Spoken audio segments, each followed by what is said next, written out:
All right, I think we are live. Hello, everyone. Good evening. Thank you so much for joining in. And today we have a very exciting set of people who believe in the power of decentralization. And it's the first webinar or a panel discussion of Decentralized Week. At Z.Talks, which is a part of Zubi, we bring technology entrepreneurs, academicians, and some of the subject matter experts, and also the lawyers who can share their insights and experiences to help millennials and young population, also young professionals, to gauge or understand the emerging technology in more ways than one. My name is Aman Sanduja. I'm a co-founder with Zubi. And this panel discussion, we have partnered with Bitcoin Cafe. So it's one of the first cafe in India, which has been launched in Hyderabad. So they are also planning to accept payments in Bitcoin and also wanted to become a platform for blockchain and emerging technology startups in terms of collaboration.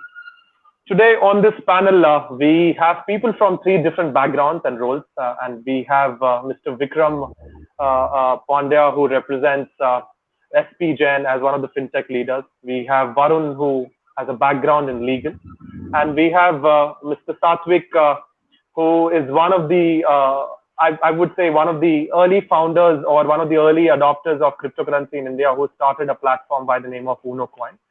So quick introduction about yourself, guys, how you came across Bitcoin and specifically how has been your journey so far so that it becomes more engaging and insightful for our viewers. I would start with Mr. Vikram and then Varun and Satvik can go ahead. Sure, thanks, Aman. So I'm Vikram Pandya, as you said. I'm Director of Fintech at SP Jain School of Global Management, and I have been in banking as well as academia for a long time. The idea has been that once you know practical, then only teach. That has been my mantra, and in doing so, I came across cryptocurrency. I had to understand from the scratch and went to very advanced level because when I want to teach, I need to make sure I am 120% sure. So by doing so, of course, I learned across multiple platforms, both public, private, and so on and so forth. So by profession, I am while CA, CFA, CISA, etc. I have been in technology since very long time, and that has been very useful. So I look forward to this panel. Thanks. Great. Varun or Satvik, interesting anecdote about your journey, how you came across Bitcoin. Yeah, sure. So between the year 2009 and 2012, I was working in a virtual world called Second Life. So where once you log in, you see yourself as an avatar, and everyone you meet, as every avatar you meet, there is some human behind it, and it is like a world by itself. And like people build the buildings there, and they do various artistic works, etc. And they build the games, etc. So what I was doing there was I was providing the custom scripting services for businesses in Second Life. So let's say if someone is building a home, then I build the automation system for them. If someone is building a game, I make the game to work, etc. The way we earn money in Second Life in Second Life is through a closed loop currency called Linden dollars, and then we convert Linden dollars into American dollars at the rate of about $250 Linden is one American dollar. And then when I get it to India, the only option I had was PayPal, so which will charge me about 3.9% as soon as the money hits PayPal. And now they also convert the remaining money from American dollar to Indian rupees, where I was losing another 3%. So month on month for the entire 4-year duration, I lost about 7% of my money. And that made me think that there should be better alternatives that should be more practical in nature, because I could very clearly understand all that is happening is just changing of the numbers or changing the information is going from one hand to one hand and money is getting siphoned away. So yeah, that made me stumble upon Bitcoin. So then I started looking at what exactly is happening in Bitcoin space in India. Got to know about a meetup in 2013. So when I went to the meetup, that's where I actually met the other co-founders for Uno Coin. So if you see, 2013 is also a year when the price of Bitcoin went up from about $15 to about $1,050. And as the price of Bitcoin did take that kind of stride, there were more and more people coming to the meetup, which was happening every week. And while we could tell great things about Bitcoin, there was no place for people to get their hands on top of Bitcoin. So country like USA had Coinbase, then we had Mt. Gox in Japan and Bitstamp in Europe, but there was no such opportunity in India.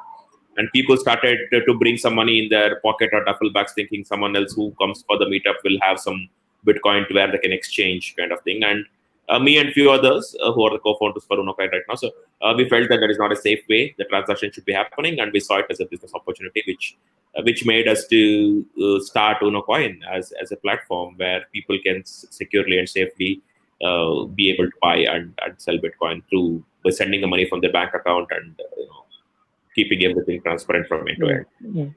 Great. I'll come back to you on the gaming part of it. Varun, over to you. Surely. So I am very happy to actually share panel with two stalwarts in their own spaces. So I come from a startup background, and I've been a startup consultant since 2011 and 12, and have helped startup raise funds, do their compliances, do cross-border structures, have clients in the Forbes 30 under 30 list, the Y Combinator funded guys. So this interesting thing happened in 2015-16 when one of my startup clients actually offered me fees in Bitcoins. So I thought that maybe he's asking for a discount, so I could not understand it. So instead of taking my fees, which was roughly worth 10 Bitcoins at that time, I offered him a 40% discount on the fiat currency. So now when I look back at that stupidity, now I can call it stupidity. But at that time, when I look back at that thing, so he happily took that 40% discount on the fiat and ultimately paid me the fiat. So that was my entry into understanding what I missed. So 6 months down the line, I kept on tracking what it meant and read stuffs. I realized that there was absolutely no law in India regarding this thing. That is how the birth of blockchainlawyer.in happened.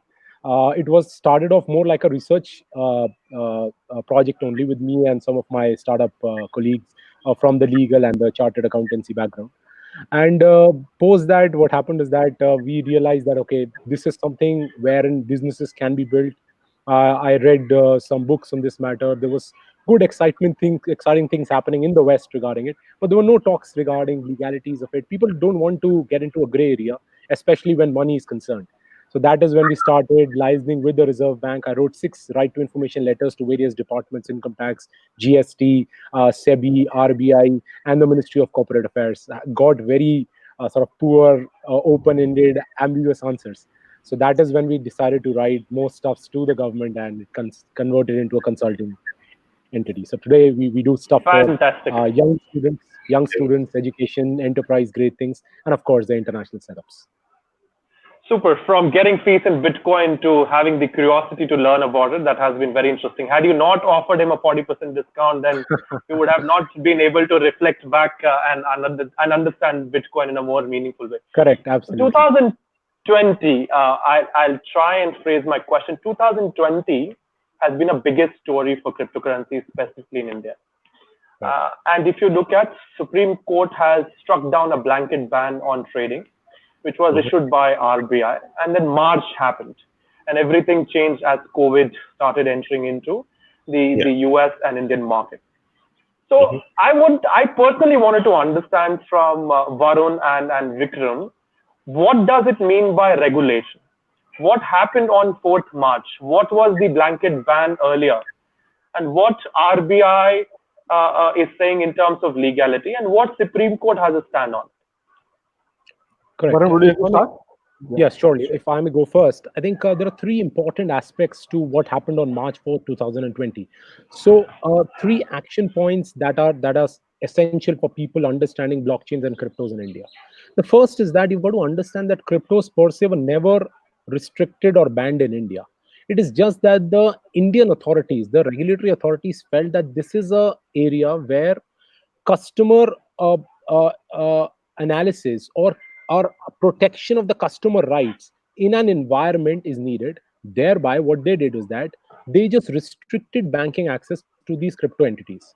So per se, any holding or any trade of cryptos was never banned in India. Yes, there was some of these internal documents between departments suggesting ban, but they were not brought out in public. We also had access to some private documents. I put that thing up on my Twitter account and had lots of reactions. So after 2 years of litigation at the Supreme Court level, the Supreme Court stated, amongst other things, 3 primary things. One, it was never banned, so the RBI's role of essentially protecting consumer interests was correct. So it stated that yes, RBI was actually right in protecting those things. The second thing, it stated that it is still a technology. There is no apparent loss that we've seen to the financial sector of the country, and it still throws open other opportunities. So it is not something that an outright ban is the only solution. Look at other solutions like regulating it, thinking of creating a legal framework, maybe sandboxing it. The third, it stated that restriction of banking access to cryptos would actually kill the entire industry. And the Article 19(1)(g) of the Constitution disallows any government authority to do that thing. So, using that constitutional right that is available to every Indian, it was offered, this constitutional right was offered to the Indian citizens. Now, this March 4th judgment should be taken as a base to build any business on cryptos. However, the gray area here is that there is no industry standards. So the responsibility to people like Satvik, who are building cryptocurrency exchanges, is also to now build very clear self-regulating terms, which will subsequently become the laws of the land tomorrow. True. So Yes, I Mr. will add, Vikram. yes, I will add small thing to what he said. So couple of things here. Number one is that, as he rightly said, it was never illegal. But the moment, let's say, RBI is removing the lifeline, which is banking, then it is, of course, under coma, right? You can never work with that ecosystem forever.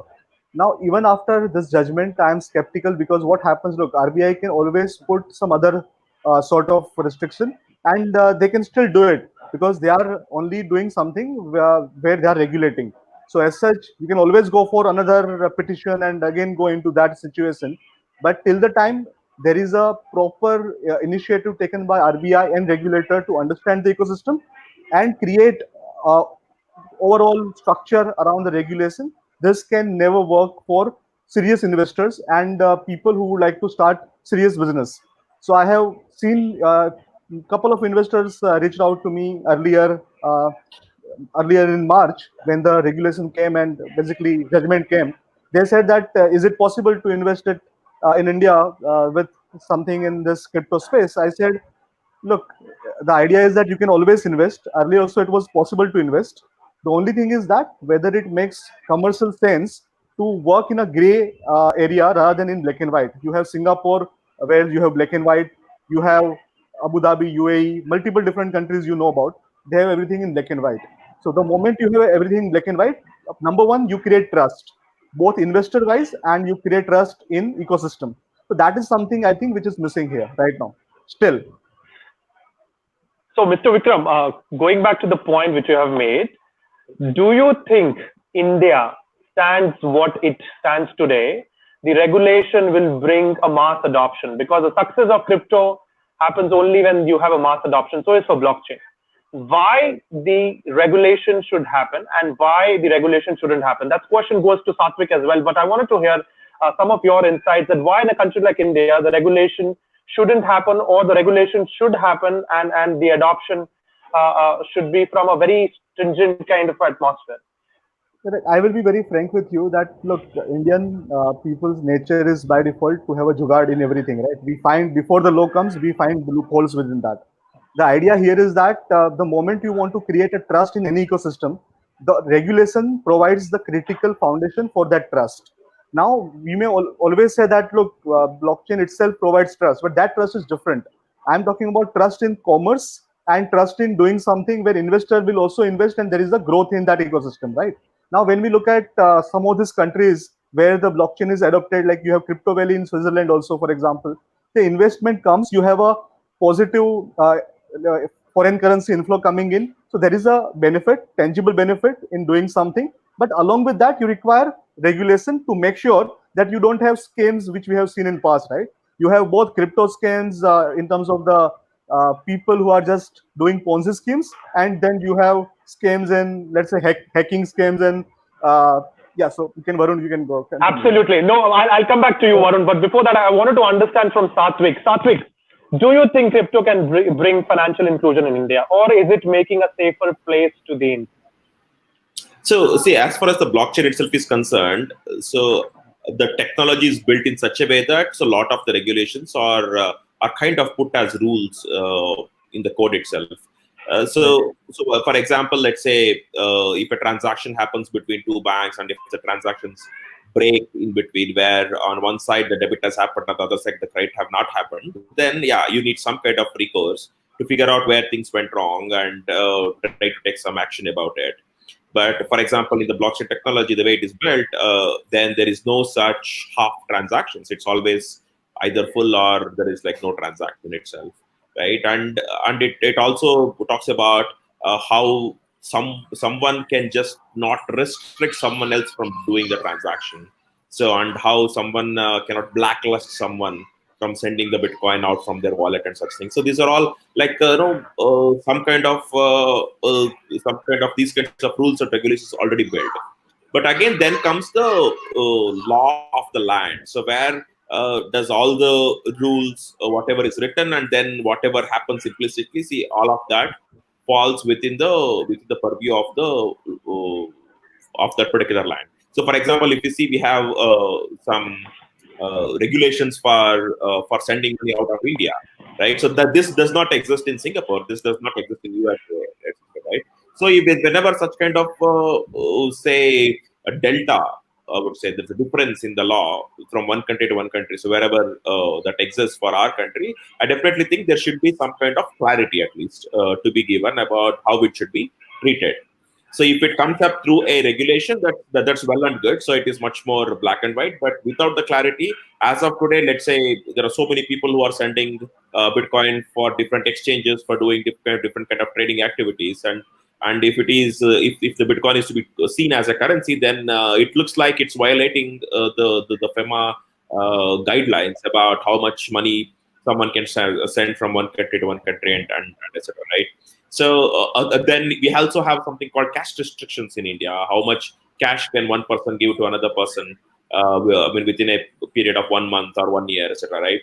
So if Bitcoin is to be seen as the cash, if the equivalent of a cash, then again we of course need more clarity. And the reason why we even have this kind of cash restriction is because the government wanted people to use the recognized wallets who are NBFCs or the banks itself do the bigger transactions. And now it's completely possible to not have these say licensee holders on even the regulators by keeping them completely unaware. There are transactions possible, and it is still not outlawed, right? So or it is not still punishable. Today, if I am doing a transaction of 10 lakh rupees in cash, then at least I'll be more careful, or I know that whatever I'm doing is just like not corrupt. But if I'm trying to transfer 2 Bitcoin from one wallet to another wallet, and then I just know that as of today, no rules or regulations exist for it, so that I'm allowed to freely do that. So these are all kind of things where wherever there is a delta in the changes of or the specifics to the land, I think the clarification is definitely useful. But else, I think as far as the transactions and people and fraud and those things are concerned, I think we already have enough rules and regulations and law, which obviously applies to crypto as well. If you are doing it wrong, it doesn't mean that if you are using crypto, then the wrong will become right. It is still wrong. Just because you're using crypto does not. I agree. I think Mr. Vikram has a quick point to make before I go to Varun. Just quickly, sir. Absolutely right. So I will very simply define this as a section 2 versus rest of the things. What we are right now debating is that section 2 is all definition, right? So wherever you look at, defining something is very critical. Let's say whether cryptocurrency is a commodity or whether it is a legal tender, for example, right? Whether it is a negotiable instrument or not. So that is the base fundamental definition that you require first, so that you can apply multiple law of the land which is already there. It is not like it is not there. But the moment you have fundamental clarity, then you can build upon that. That is right now missing, number one. Second is very quickly that when you are looking about the governing part after that, right? You have, for example, Bitcoin today, you are trading. Suddenly, once it is in the exchange, and let's say you convert that into currency like Monero or Zcash, which is anonymous kind of a currencies, and then the moment you do that and it is not traceable enough, what do you do then, right? These are the issues we need to focus on. That's it. Yeah, my first point, Varun, I think you have a point to make on Ponzi schemes and other. I recently read about UK. A lot of fraudsters are claiming that we are representing central drug Control and Prevention, and also WHO, and they have tried to put people in such a dilemma, and people have started contributing as a part of the fund, because we are going through the COVID as one of the pandemic in the world, and a lot of people have started donating Bitcoin. So where do you see the legality comes in this place? And also you have a point to make on the previous point of Mr. Vikram. So go ahead and try to put across a perspective to what's going on. Correct. I think for the sake of debate and other things, I want to contradict Vikram here, because if you look at the Supreme Court judgment, and he mentioned about Ponzi schemes and other things, the Supreme Court in the 180-page judgment that was passed on March 4th, 2020, also mentioned about the challenges of the Ponzi schemes, the loss to the investors and other things. So it has taken cognizance of this fact. It is not that it has just outrightly given a judgment based on the facts that were presented in the court. It has analyzed the recommendations or the regulations in 80 other countries of the world, and then passed a 180-page judgment. So the Supreme Court is smart enough to understand that yes, there are challenges like, as you mentioned, Monero and Zcash and those kind of coins, wherein there is privacy challenges, so you don't know who is transferring what at what value. However, despite that, for the sake of entrepreneurship growth and for the sake of the constitutional right that is available to us, Supreme Court has clearly stated in that 180-page judgment that outright banning is not the solution, regulation is. Now, how you regulate is how smart or how dynamic the Indian authorities would be. That is where sort of the role of people like us and people like Satvik come into the picture. Because you look at a small state, the least populated state in US called Wyoming. In the last 1 year, we've seen 13 blockchain laws being passed. Now, this is very similar to the arrangement that happened about 100 years ago in Delaware, which then became the startup capital of the world. Sitting here in India, you can incorporate, raise funds, and it became the global startup capital. Now, similarly, Wyoming is trying to do the same thing. Now, looking at the same thing in the Indian context, the legal literature is being created in the world. Can we also create legal literature based on that very good 180-page judgment by the Supreme Court, and then ensure to keep out the wrongful players out of the system, and yet create, say, self-regulating frameworks initially that ultimately become the law? So if I just summarize that 180-page judgment, it is like Supreme Court telling, you are youngsters, people like Satvik are youngsters, you want to explore this technology, wonderful. We are giving you the keys. Now you convert these into self-regulation. We find it good, we'll adopt that thing in our existing legal system. If you don't find it good, we have other methodologies to ban it. So that's like. No, I have another point. I think this. He in fact supported me. I'm saying that I am pro-regulation because we require investment in market. Absolutely. Because we require clarity. I am saying we require regulation for that. So what I'm saying. A country like India, yes. So go ahead, regulations. I just feel that this judgment, March 4th, and the regulation till this time period is very critical for people like us who are self-regulating, and then government will take up all these actions and exercises that we are doing right now and come up with a regulation clearly. And that is where the bigger players will come into the picture. So huge responsibility for people who are operating right now in this gray area. Absolutely. So I think we have a big news today, and I will just try and phrase it in a manner from central banks. And I think the game has changed when Facebook has unveiled Libra. Correct. And today we have a big news that Facebook has invested in Reliance. And many of us has responded very seriously to this news today and earlier as well when Facebook has unveiled Libra. So Mr. Vikram, since you're working in this fintech ecosystem, can we see the introduction of GeoCoin backed by blockchain, supported by Libra? Or do you see that Libra can actually become a digital cash in this situation where we have a lot of cryptocurrencies in the market? I also read one of the other lines as well. Apple, Google, and Libra are purposely trying to kill Bitcoin. Okay, so I will answer this in two parts. Very simple answer. First is that I will not be surprised for sure, because some of these steps which you can see which are happening in the market. So Libra in the current format may not come, but you can say that some other form can happen. It can be a closed ecosystem. It can be slightly different way which we have not seen in Libra, but it can be slightly different for Indianized context. So that can still happen, and I will not be surprised, because you can always have reward point kind of a thing, or whatever your inter ecosystem currency you can always have. There is nothing illegal or, let's say, of an issue in this case. So you can have that. If your ecosystem is big enough, then it becomes really a good currency itself, right? So that is another thing. Now, on the second part, when we talk about is this a big news, the answer is yes. GeoMart, as we all know, is going to target retail Kiryana walas and all those small and medium enterprises. And when you look at the power of SMEs in India and Kiryana walas, that will become more acceptable and easily, let's say, accessible also. Acceptable and accessible is something which we need to focus on.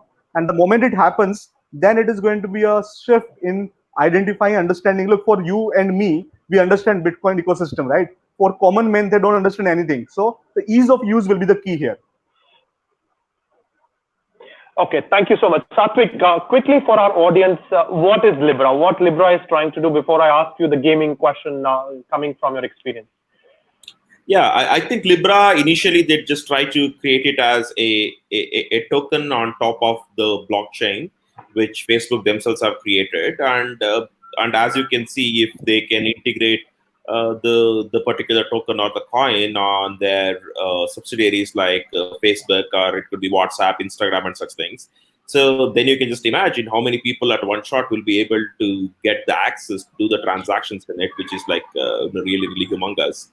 And that's pretty much, I think, is very quick context. And there was various hearings that happened between Zuckerberg and some regulators in US, where it was very much evident in the discussions that all they were trying to say, all Facebook was trying to say, is if we don't do it ourselves, someone else will do it, and it's just like inevitable anyway. Was the kind of arguments they were coming up with. And if you see that, it's in a way good for Bitcoin and blockchain, and in another way it's not. So how it is good is then more and more people, because when it is done by Facebook, there is more and more people who will show interest in this. And as compared to someone like UnoCoin, which are just trying to do whatever we're trying to do. So to the extent of reach that they have is really, really vast, right? So I think that will make it more famous, and people will start understanding the benefits of the blockchain technology if they are using a very similar blockchain like the cryptocurrencies are using.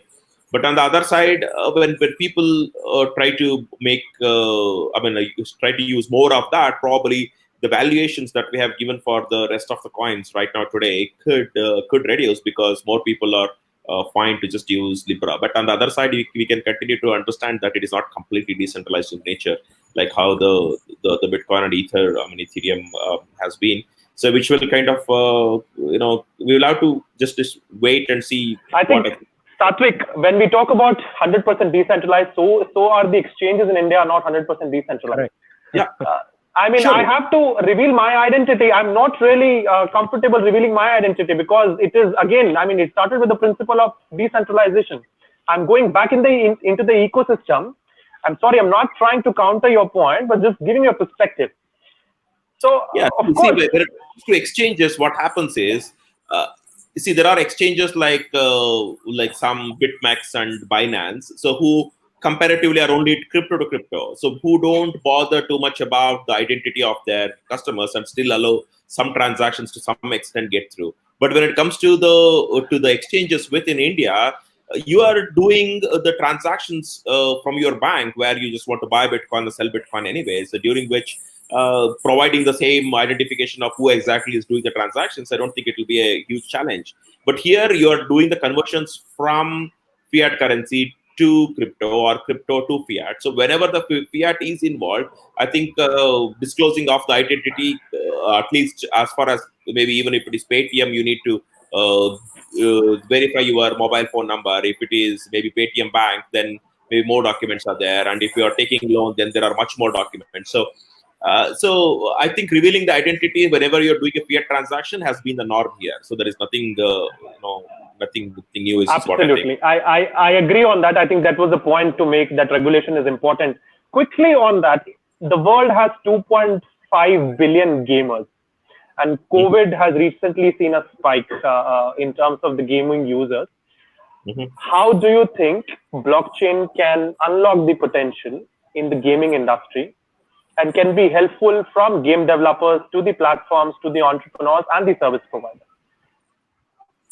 Yeah, I think when it comes to gaming on the blockchain, mostly it has been used for swapping of the tokens significantly. So if we have heard of this exchange called Mt. Gox, which was shut down in 2013.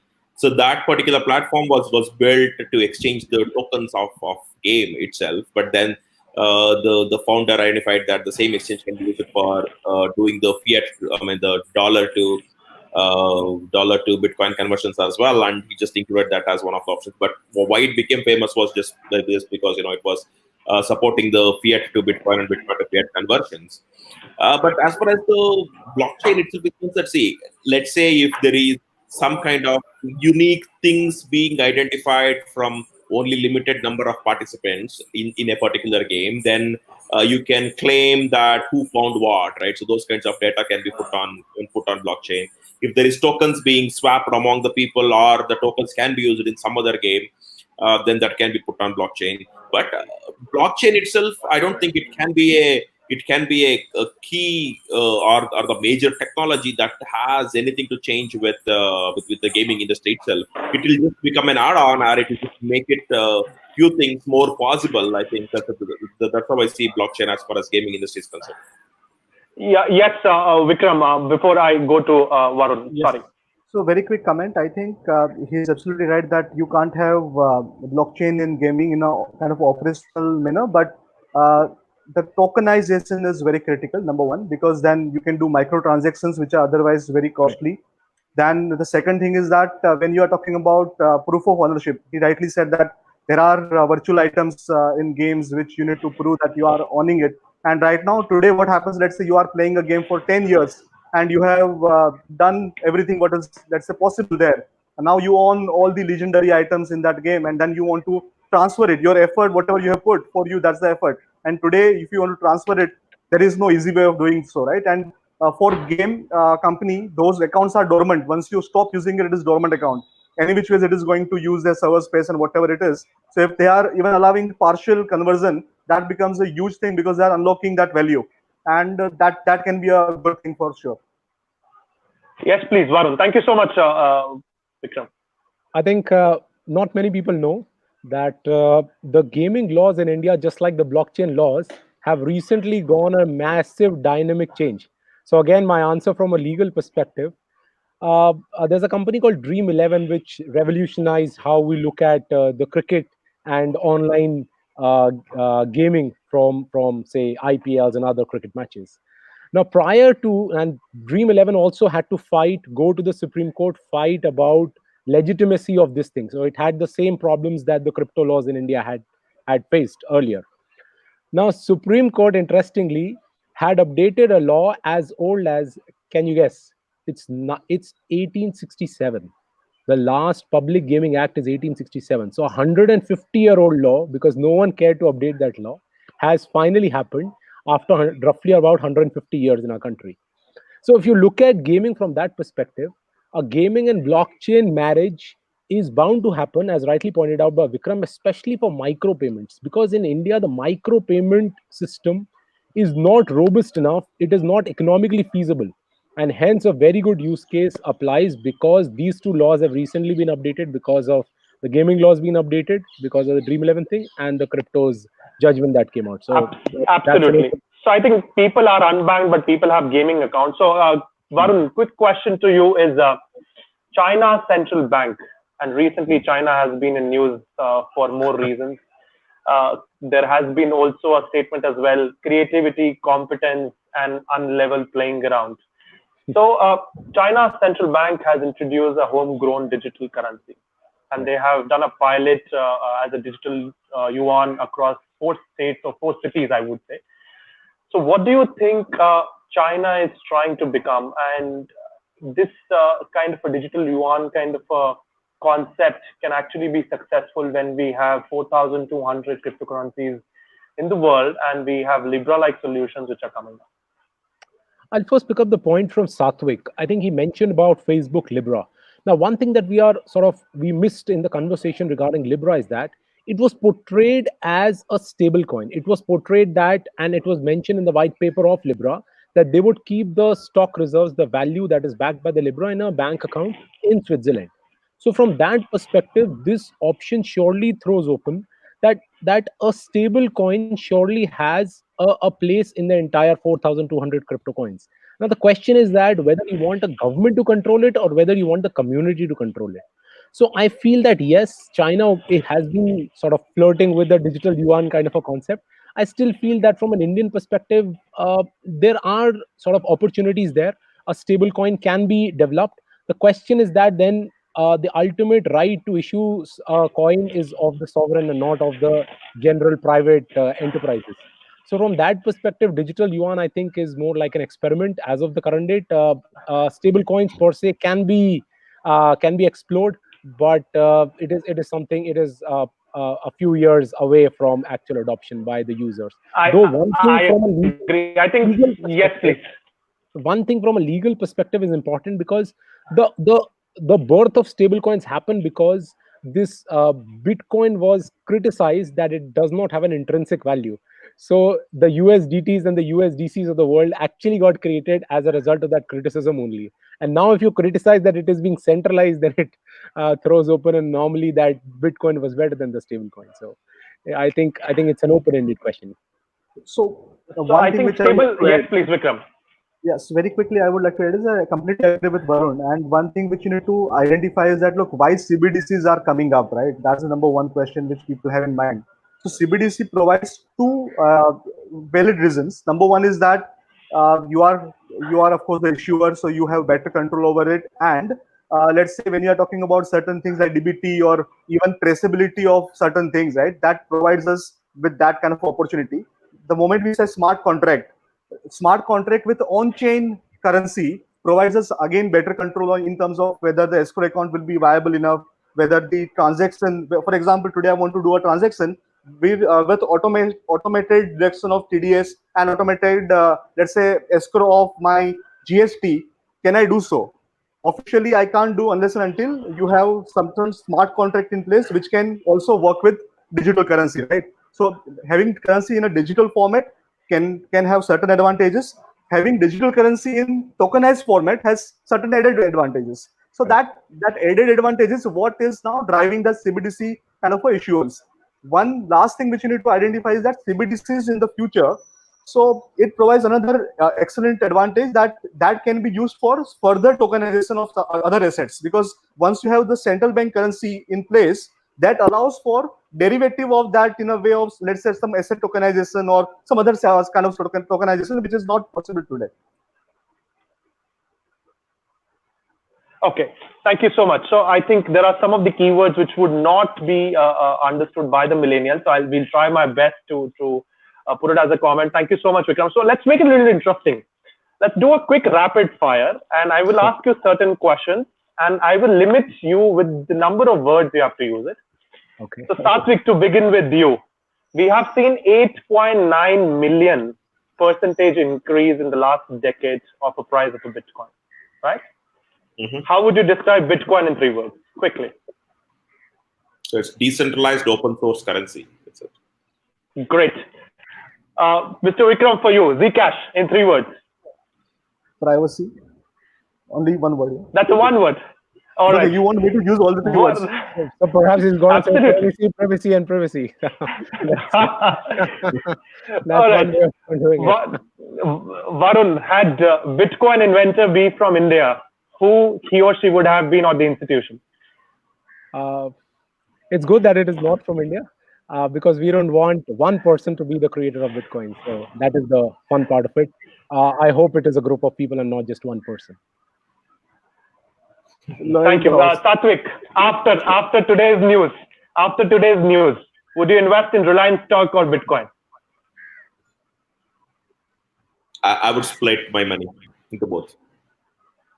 All right. So you're playing a safe game. Mr. Vikram, what is the one problem which Bitcoin or cryptocurrencies cannot address? Problem of Scalability, maybe. Scalability, today's scalability is true, but I'm saying other frameworks are there. So I don't know whether it is only the Bitcoin which you're asking or overall you are asking. Okay, go Scalability, ahead yeah. with Bitcoin. All right. Yeah, scalability.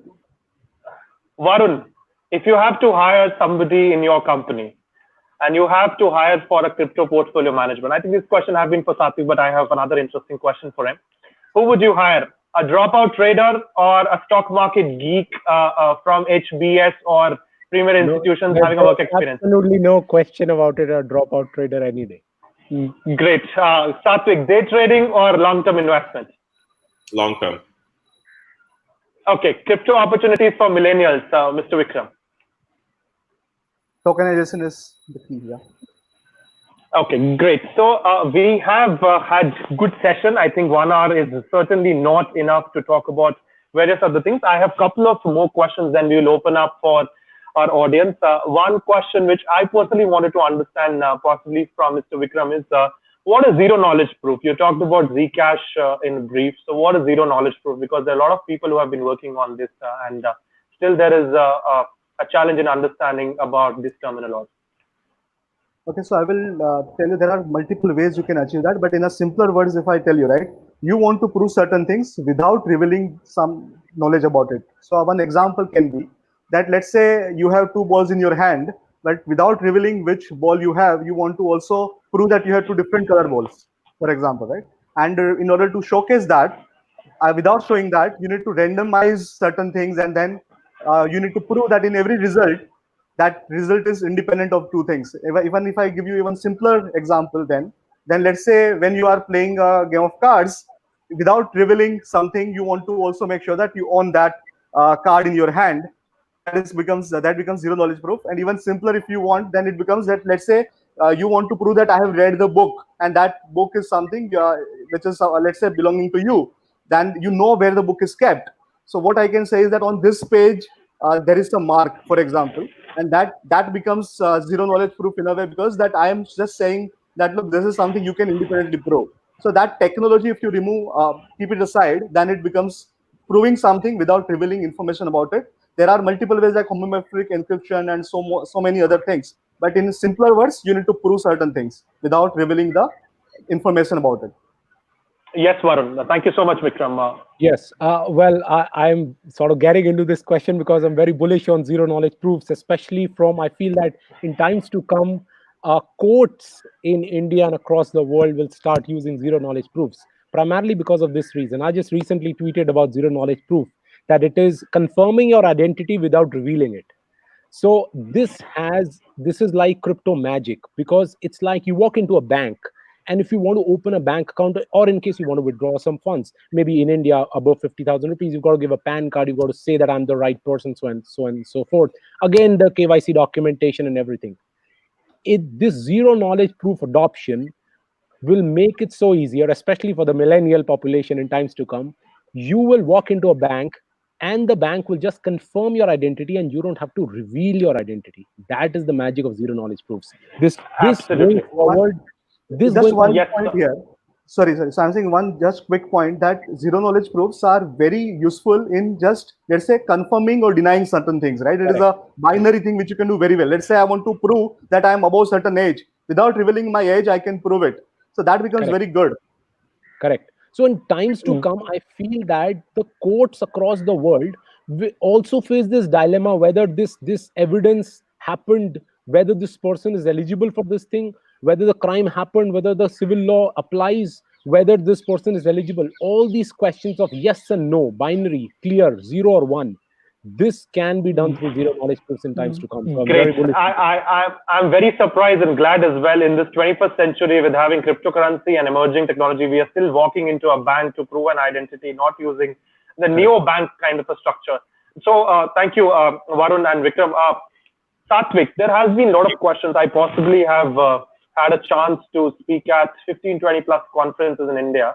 A lot of people ask me a question. Sure. What can be an opportunity for me in cryptos beyond trading? Okay, see, right now, if I have to compare the opportunities which also are revenue generating, which can make the businesses to self-sustain in such a way that without any external funding, etc. Right? So no such businesses have really seen where this kind of any kind of business model is successful as of now. So there are so many startups which have raised a huge amount of funding and trying to develop different protocols and such thing. But if it is not a trader, then I would recommend them to get involved as a developer or some kind of business developer in a particular organization, which are coming up with new protocols and new projects, I think. But just because some big companies are claiming that they are working on a blockchain projects and trying to go and join there, in all likelihood, you will identify that it is like nothing closer to what you thought it is. Okay, quickly, before I go to Varun, what's next for Uno Coin in India? Okay, see the natural progression, right? If you see, initially we started with a normal trading platform where people could simply buy and sell. Then we have built up so many products on top of that, like systematic buying plan, where people can cost average the Bitcoin, the price of Bitcoin over a period of time, monthly, weekly, or daily basis. And then we provided the merchant gateway, where the online merchants and then also the offline merchants through a mobile application be able to accept Bitcoin as a mode of payment. And now we have released a lending platform, so where people can utilize Bitcoin as the collateral and take USDT or INR rupees, Indian rupees, as a loan, and then pay the interest to it and get the collateral released. So, and we have an exchange as well where we do the order matching. So obviously, our next step would be like derivatives market, I think, so where we can support the futures and options and also margin trading. I think that will be the natural progression. Great. Yes, Varun, you have a point to make. Just one point here. When you mentioned the query about what can be done other than trading, I think there's a massive opportunity, employment opportunity, entrepreneurship opportunities for millennials. I'm very impressed by this a new bank called Circle, which is from the USDC, and they are and India in the last 1 year has been talking about neo bankings. Now, millennials generally there's sort of lack patience. They want to do things faster. They don't want to go to a bank and provide KYCs and Aadhaar card and PAN card to open a bank account. The future is about sitting at the comfort of your laptop, open a bank account by providing or proving, as we stated, confirming our identity, getting a bank account. So banks like Revolut open bank account in less than 3 minutes. That is the future. That is what millennials want. So a bank account in 3 minutes time is good enough for them to trigger off business operations. So maybe we should look at Circle. No, I have personally faced a lot of problems recently when due to a tragedy I have to go around a bank, lunchtime to busy time to a lot of times, and I think the technology will make a lot of a difference. So Varun, quickly before we open up for questions, what are ETFs? We have been reading about ETFs a lot, and glad you have mentioned there are a lot of opportunities for entrepreneurs and millennials to start some kind of a vertical within the crypto space. So what do we understand by ETFs? See, I think I'll take a step back. Even before we jump on to the products like ETF, it is important for millennials to first of all understand and explore this entire space from first a crypto perspective. First of all, they've got to read maybe concepts like what the Supreme Court has come up with, understand that this is a legit space to work, and there should not be any challenges in working in this space, whether you're doing trading, whether you're doing blockchain development, whether you're doing cross-border trades or so. Yes, there are restrictions, there are challenges, but it is not a field to be scared of. That's one. Second, when you look at the existing ecosystem, ETFs is something, a product which will surely get developed. It's like trading at a faster pace, getting into derivatives. The same excitement that was there 20 years ago into stock trading is what the blockchain, the crypto fraternity is facing today. So any person who's missed out on making money during the 90s phase where the stock markets opened up is the same opportunity, which is now the millennials have the same opportunity to get into the ETFs trades and derivative markets, perhaps crypto-based lendings as well. So I feel that this is an entire spectrum open for the millennials to get into it. Great. I think maybe a collaboration with Zubi would work, because you need to come up with in-short like structure for legal in order to decode for the millennials, because nobody have a patience to read 100 to 200 pages. Thanks to you, Varun. So I think that 180-page judgment has been shortened by our team in a very small blog note. So perhaps we can share it with Zubi. It's available on my Twitter. So that way. Great. Mr. Vikram, I think you have been dropped out. So one quick application which is possible in this COVID as a pandemic, and crypto can actually stand out as a revolutionary product, or crypto services can stand out as a revolutionary thing. Right. So I think the Arugya Setu application, for example, right, it is very good in a way because it does not share your data directly to the server. It just keeps that data in your device. So when you want to issue e-pass, and that e-pass should be then, let's say, shared with certain authorities, that at that point in time you can have node running within the mobile itself. With that node can exchange the data in a secure manner, and that is a very good application here for contact tracing in COVID-19 and benefit transfer. Great. Satvik, this is not a question to counter the product or the company you are running. Somebody wants to start an exchange. Apart from the technology stack, what all things to be looked at? Of course, Varun would have a framework in mind quickly to share about it. So, Satvik, apart from the development, what all things to be looked at when somebody is looking at starting an exchange in India? So I would say, apart from the technology, which I think technology is kind of the easiest out of the many pieces, So as long as you can get some IITians are good developers, it kind of can definitely be achieved. And there is I mean, we could do it about 7 years ago, and right now there is at least 100 times more information about how to do it on the internet. Then you'll have to figure out what kind of self-regulation you want to adopt, and that also there is so many examples like ours where we have adopted it and we have been successful so far. So it's kind of, as of now, whatever us as an Unocoin with our lawyers, data associates, whatever we created as self-regulation is kind of adopted by most of the other industry players today. So that becomes the second piece, and then you have to figure out a trustworthy, either wallet provider by itself, or if you're depending upon the third-party wallet providers, or else then you'll have a little bit difficult path, I think, to ramp up your operations and onboard your customers. So right now, because the other exchanges are kind of funded, right? So, and where they have a lot of money to spend, it becomes easy for them to attract the customers by providing some kind of benefits, or it could be some kind of bonuses on the Twitter.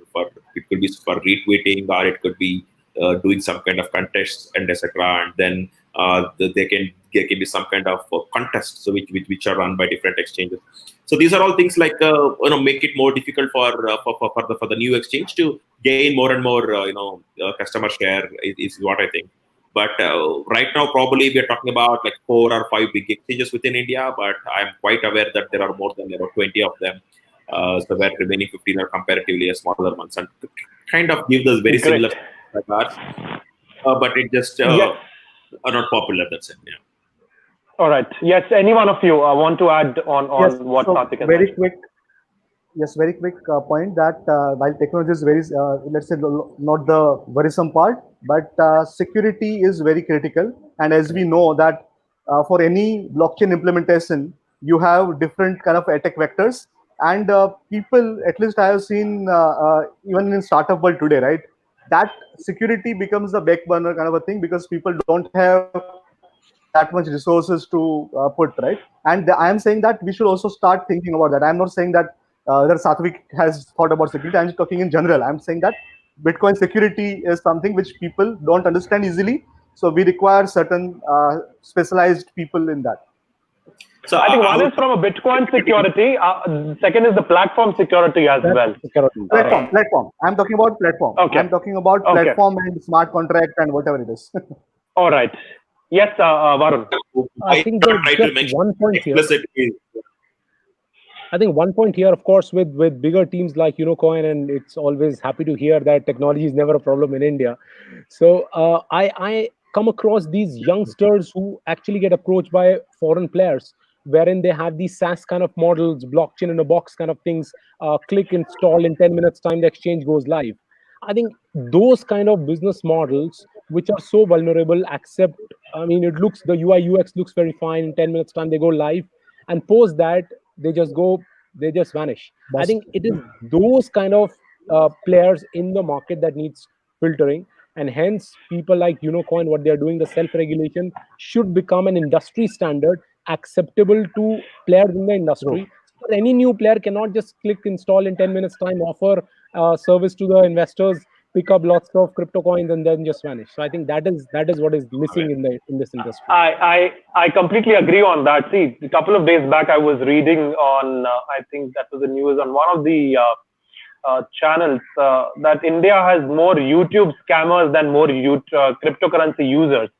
So it is definitely becoming a challenge how to filter it out when somebody is looking after an exchange solution, because everyone is thinking exchange is an easy money making business. Correct. You install an exchange, you will get users, you will get crypto, and then even if you vanish with single digit, double digits of cryptocurrencies, you are good to go. Good to go. So I think a lot of things have to be put say, across. Yes, please. No, sorry. So I'm saying today in the market you have regulation for all this. Let us say SEBI regulates how the exchanges work. Similar to that, we require some regulation, of course, but till that time, self-regulation is the key. And I personally believe that what Unicoin of the worlds are doing is really good, because today you require that gray area which we have. You require someone to stand in a better light than the worst. I agree. Absolutely. I wanted to touch upon PM Care Fund as well on the donation part. I think it's we are running out of time because a lot of people are donating, and I personally have donated in Kerala Relief Fund. I'm not really sure how much have reached out, and then we have seen DBTs, direct benefit transfers, and all. So I think we would be able to touch upon sometime in the offline session and put it for an audience. Let me just switch it out for the questions. There are a lot of people who are posting their questions. Oh my God, great. So we have some of the questions which are being answered. Sir, how does regulation come into the picture with a competitive decentralized system? Who enforces the regulation when there is no central authority? This is by Mr. Kushal Chodhya. So any one of you can answer this. Surely, if I may take that thing. See, generally we don't talk about regulations unless and until a fraud happens and we want a recourse in law.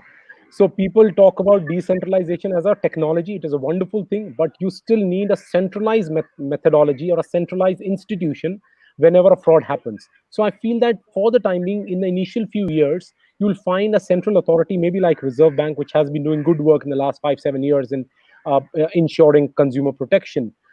They will surely come up with more regulations to especially protect frauds or wrongful things that happen in these crypto exchanges or P2P trades. However, I also suggest these P2P channels or exchanges to have their own grievance cells, so that at least there is first level recourse available, and then the second level recourse is available in the Indian civil or the criminal code. So one quick point to add. Yes, please.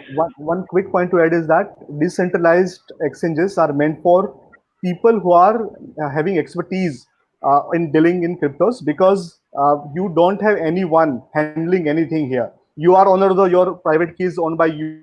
You are owner of everything, and hence it is meant for people who are specialized.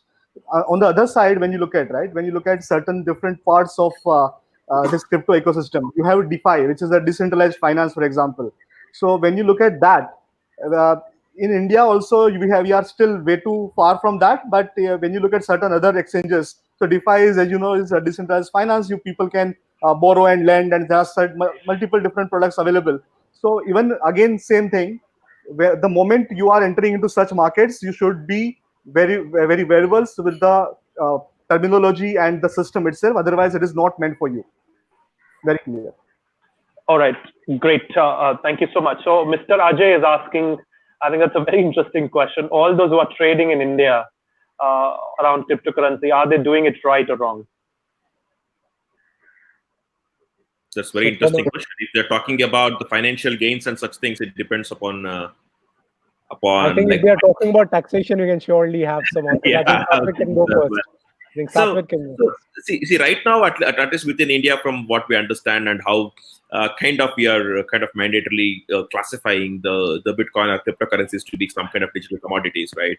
So there's a kind of stance that pretty much everyone who is trying to do anything with crypto, it could be customers or it could be the exchanges trying to take, right? So as long as our understanding of this being classified as classified as a digital commodity. I think whatever the exchange is trying to do and whatever the customers are trying to do is kind of fine. But again, if there is a new kind of classification, then we will have to address that before all of us, including the customers, continue to do the trading. I think Great. I will add. Yes, please, to Varun. answer this question from a taxation and a compliance perspective, irrespective whether cryptos are classified as a different asset class or they are considered to be the existing part of the existing asset class, the disclosures in the income tax return is surely needed, and the payment of taxes, at least for the fiat currency gains that you've made, is required, and the current holdings should be disclosed in your other current assets part in the balance sheet of your income tax returns. Great. I will add to this. If I'm buying a cryptocurrency in cash, sorry, Mr. Vikram. Yes, please go ahead. Yeah, so I'm saying that one point which we have not made is that, for example, when we are talking about the intent, that is also critical. Whether the intent is for trading or whether it is for investment, that also takes, let's say, whether the taxes will be in business, profession, or whatever it is. And last part is that when you are talking about mining, so whether you are owning that device and you are mining it, then it becomes a self-generating asset, and it has different provisions which you need to worry about. When it is a cloud mining, it is kind of something different. So all those things are there. All right. So yes, it depends on the intent, whether you are holding it, trading it, or mining it, and goes around the taxation, also the revealing the. So my question to you, adding to this, is if I'm buying a cryptocurrency in cash in India, selling in cash in other country, am I doing it right? Again, my intent is positive. Okay. One is that your intent is positive mentally, and the second is to show it actually in your tax returns. So from that perspective, Indian authorities, the taxation authorities, Section 269 SS and ST actually restrict you to make any payments beyond 20,000 rupees for acquisition for any purpose. So obviously, any payment beyond 20,000 rupees in the existing law would not be allowed, whether it is Bitcoin or whether it is any other asset for that matter. So there's no discrimination to Bitcoin in that perspective. However, in case you still buy it within the 20,000 rupee limit, and you, let's say, buy it for 10,000 rupees, and then you send it to a person outside India, the FEMA laws currently allow a value of up to $250,000 per year per person to be remitted free of cost. That is through the automatic route and not the approval route. So within those limitations, you can still trade, use cryptos as a mechanism, and still work. The question is that there are lots of these solutions, these on-ramping solutions, wherein people are buying, say, cryptos more than worth $250,000 in India and then transferring it abroad. There is currently no regulations for transferring a value more than $250,000 in Bitcoins outside India, and the FEMA is currently not updated to mention Bitcoin transactions sent from India to abroad to cover it in the FEMA guidelines. So what we recommend to our clients is that you still follow the $250,000 limit per year per person. All right, great. So I think that would help answer his question. Yes, please. So I'm saying very quick. So I'm saying that the point to be noted here is that even though it is a transactional in nature, for example, you are transferring and you are receiving something, that you are not looking at the net number, you are looking at the gross number. That is very critical. Correct. All right. So we have another question from a student. Sir, I am interested in cryptocurrency investment. What would you advise it for me? From a legal perspective, I think we can go forward and say, I think from a technology perspective, Satvik and Vikram can answer. From a legal perspective, you are empowered by what Supreme Court has done. It has reinstated faith in the Constitution, Article 9(1)(g). You can surely go forward and buy it. I think if I may answer this, I would say that you invest in your crypto education first before you enter into the crypto market. So once you have understood, like there was also a point from Varun as well, once you've understood the regulation, once you have understood the know-how of cryptocurrency, things will work better for you when you enter into the market. True, and I'm saying that crypto is asset class, right? Like other asset class, you need to understand risk and reward within the asset class and then make the informed decision whether you want to enter or not. Yes, 10% of... Yes, sorry, Satvik, go ahead.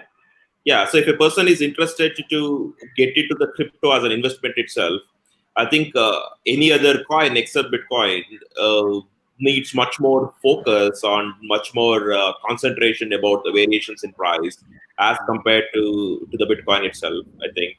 So if someone is looking for a long-term investment, I think the Bitcoin has always been the most favorable for them. But if they're looking for short term and they want to make money within a week, within a day, within a month, or something like that, so then yeah, it is a very risky bet that they would take with altcoins. But yeah, that's where it is. Great. So definitely 10% of global millennials have started investing in cryptocurrencies. I was looking at recently. Hello, sir. What do you think Bitcoin price will grow in future despite having the high fees for transaction, slow speed, scalability, and also we are about to witness halving as well. So it uses 0.33% of world electricity. So what do you have to say on the price movement for Bitcoin? Any one of you can take this question. I think that should be answered by Satvik. I don't expect a lawyer to comment on the price movements, right? Sure. See, I think as far as the halving is concerned, right? So this is a kind of known phenomena. It's always known when exactly it's going to happen in like in what duration time, etc. So people who are trying to buying and selling kind of always factor that as well, and the price that we are looking at definitely have factored the upcoming halving as well. But again, we'll have to see halving does not mean the available supply will become half. It is only the new supply that is becoming half, which means we already have about more than 18 million Bitcoin, and probably we're talking about the next 5% of the Bitcoin at which the rate at which it is getting released into the market. So instead of 5% per year, maybe it will become like 2.5% per year. So that means the difference of whatever we should be looking at is the decrease in the supply by about 2.5%. So that definitely cannot move mountains. That just fact is say it is not like how in US we saw trillions of dollars getting pushed into the economy because of a COVID, something like that, right? So this was not a known fact even about 6 months ago. But when it comes to the cryptocurrencies, everything is like a known fact. So I don't think that will be a huge consideration. Just because it's a newsworthy articles and something worth mentioning and something worth recognizing. It may bring some kind of smaller price things, but definitely not the fact itself. It don't have enough potential to bring a huge thing. But on the other side, if you also see the halving that we are experiencing is actually the third one. So the first one we saw in 2012, and then we saw in 2016, and now we're seeing the third one. So from 50, it went down to 25 per 10 minutes, and then we went to 12.5.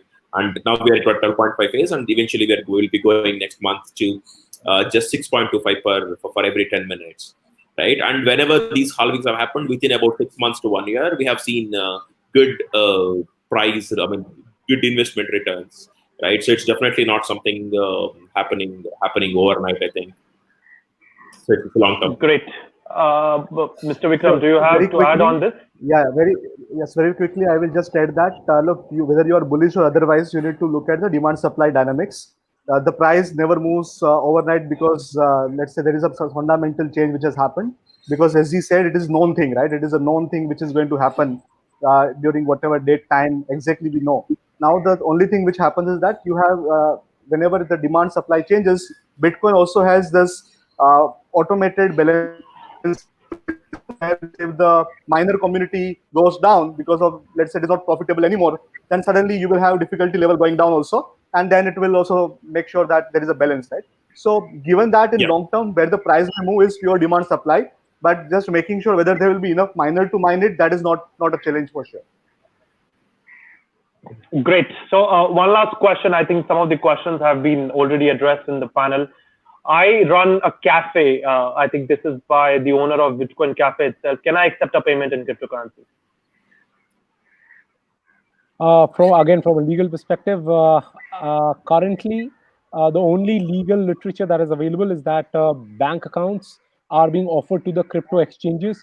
There is no clarity whether it can be used as a medium of exchange. Currently, I would say that's a gray area in law. Even if you are accepting it, if I look at it from your perspective, you can still go forward and accept it. However, the disclosure norms, and since the law is gray, make sure that you pay the taxes, that is the GST, in fiat currency at least, in case even if you are accepting it. Yeah, it has to be treated like a barter. So where you're accepting something, even if you don't recognize Bitcoin or any other cryptocurrency to be like the currency or legal tender, it's more like a barter. Where I'm trying to give maybe a pencil, and on the other side you're trying to give a book or something like that. So, like Varun says, definitely it has to be an accountable transaction. So make sure that you collect the GST as well. Then pay the GST in fiat directly to the departments, whatever it takes. And then if there is an income made on top of it, income taxes need to be paid, and it is a part of the turnover that you have done. So all of that needs to be maintained. So maybe you just treat it like as if you accepted the money for the coffee in cash, and just do the same kind of whatever you need to do, including updating your accounts to doing all kind of complaints. Just to add Great. one more Mr. point to it, Yes, please. this exact question was asked from the panel at the time of drafting of the 13 blockchain laws in Wyoming, US state. And US state in black and white in very clear terms has stated that this thing can be done. However, the taxes have to be paid in the fiat currency. So there's a new bank that's coming up in the Wyoming state, and they will pay the taxes in the fiat and still keep the values in the non-fiats only. So of course it is surely happening. And All right. yes, and you Yes, need to Mr. also make sure that when you are paying to vendors, for example, accepting from customer is one thing, and if you are also paying to vendor in case, then you need to also deduct TDS. So you need to TDS in reduce that. that much and make sure it is there. Correct. Great. Quickly, last question, Mr. Vikram, since you represent the fintech space, what is DeFi and what the future looks like?